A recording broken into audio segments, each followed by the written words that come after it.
Продолжает также поступать и вопрос о ситуации в мире и на Украине. Предлагаю прямо сейчас принять звонок от жительницы города Якутска. Здравствуйте. Здравствуйте. Арсений Сергеевич, сейчас начался весенний призыв в армию. Слышно, да, меня? Да, добрый вечер, я вас слышу хорошо. Ага. Я мама призывника, меня зовут Наталья Семеновна.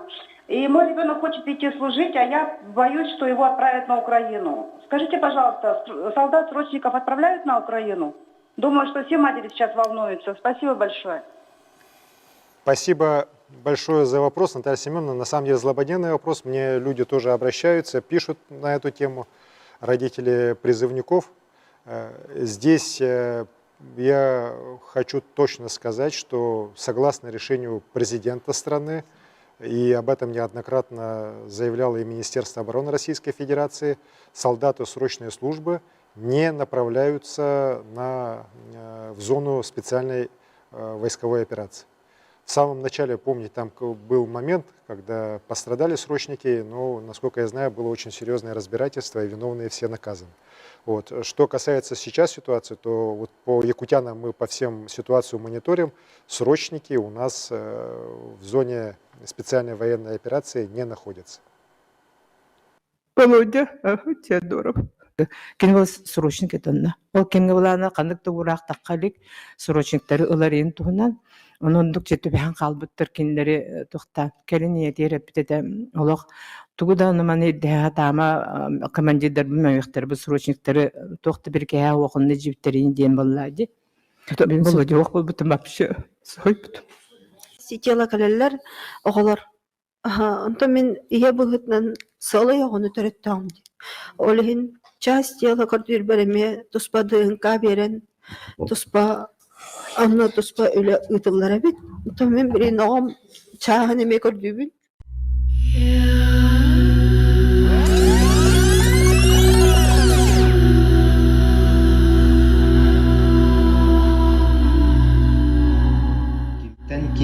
Кантан қаннақ олға кәлін тұрар дейір болар деп. Шүлдарып чүріпчіттен иеләқ, амма кытлыттан ағалақ, Жакуска коротка кейнім түспет мед колледж студена кардиология ләхеті Владимир Диадоров Лаврентьев болабын. Олонқоғы сүруларыны коммунақтық улаатан туллукчан оғуяңы ийтілден саха гимназидегер үйерінен олық кең артығар үттәмбетіл. Дирижер әхем туяғын қатаран, он саспыттан қаталайықтар салайық тәтем бөліқтірігер жарықтынан, омық сердерінен, Россия қорытынан, сахам культуратын көрдір бүтім. Аға мұжорыттан берілі бет атырбыт спортсменлері батамын, тұстабын, қапсағайдығын. Әркеге боларын бұғытынан дөйдің бағарға аймамытыға, уыс маяға тайғаға, дөйді бар сұрыпчыға, торы тұрбаққа көміліс бүтім. Bir saat oğlar mustaq uğa бұл jamıkların görüp, tolkuydu var bakka süren kiren bıhan tahar bıtım. Oğlağa ıtık espen Moskvaga Tamanskay diviziya armiyatıgar töle bütüm.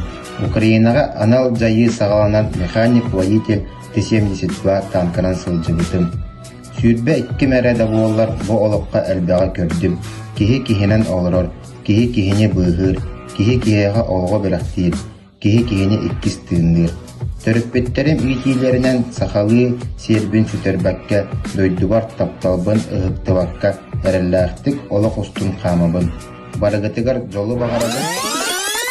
Мен амбастан хүрбекке хыллааққа бу февралига хағаламытыгар ол бу Таманская дивизияға улус балыры дағаны онтан ағалан көмілген бар бітім. Онна хаңарар мобилизация бу анал жайы туһунан саңара деген көңүлләммәт эте, ырхан эте.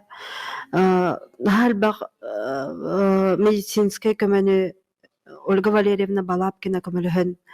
Олох портка кистен киллере бит Республика Саха Якутия помощи инден суркта жахактар бутун. Жонтон кистен киллере бастан онну көмөлөһөн сагалабыт.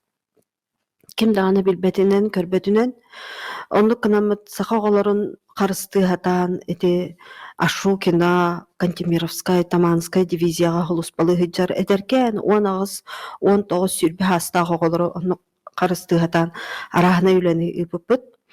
Онтон бэм ие быһытынан тиеретим, ие быһытынан тиидахпынатан командирдар отар кален кепсетеннер бу көмө оччолорго наханадете. Онно туохта улхан суохата боллади, көмө диэн бастакы көмөлөр онно коңоһуллубуттара. Онтон олбут ити августка баран раненый мобилизацияннене раненый болан калбыта. Ранениятын наха күскө кистээбиттере военныйдар тоҕо бу срочник оголор ол хонуга жайыга хыжан тие хохтахтар диэн кинилер ол линияга кири хохтахтар диэн күстэх жахал барате иннигенен барата атитта гаймарит диэн хуруллубут суругунан биле выпискатын ытаннар кини оннук тухтах суруктах выпискалах ате оно тон сорог жоннор манай дебетахтере бо Диадорова Семенен кепсир оготоранинай болбатах атиттабыт унна гамариттабыт бурден кооперативлени добат. Онон тон кини ити амбастан этиндикти беспитин кенне биһиги госпитальга тахара хатан кистеннер чаха лесополкага төттөрү тахарбытын ору хатамыт очорга биха Егор Афанасьевич Борисов күскө көмөлөспүтө звонок калбите меха бурден каттан боманнык жолордокпуна эн оон биһиги операцияга ылабыттен ойны үйөрдакпитен богобутун жыгыржык операцияга тахарар болдулар лесополкаттан кыжык орур болду биттен. Якутянам мы по всем ситуацию мониторим. Срочники у нас в зоне специальной военной операции не находятся.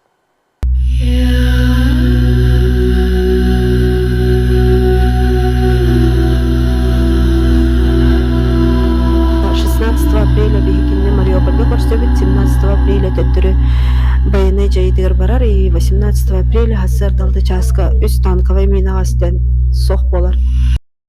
Российские власти каждый раз повторяют одно и то же. Срочники не участвуют в специальной военной операции. Подчеркну, в боевых действиях не участвуют и не будут участвовать солдаты, проходящие срочную службу. И не будет проводиться и дополнительный призыв резервистов из запаса. Поставленные задачи решают только профессиональные военные. Эти слова в первую очередь предназначены для успокоения родителей, которые боятся отпускать своих сыновей в армию во время войны. Не находятся. Но уже в самих частях срочников сразу начинают уговаривать подписать контракт. Делают это системно и жестко. Обещают выплаты, давят, иногда прямо угрожают. Отказавшиеся рискуют стать мишенью для унижений или наказаний. Подписавшие же превращаются в добровольца и мгновенно оказываются на войне. Именно поэтому власти так любят показывать статистику по контрактникам. Часть из них на самом деле бывшие срочники, которых просто заставили подписать контракт. А те, кто не поддался на давление, не остаются в безопасности. Их отправляют в приграничные области – Курскую, Брянскую, Белгородскую. Там учебка быстро превращается в жизнь под обстрелами. Государство постоянно врет, чтобы скрыть эту ловушку. Родителям рассказывают о годе мирной службы, но по сути речь идет о том, что сыновей используют как расходный материал в войне, которую они не выбирали.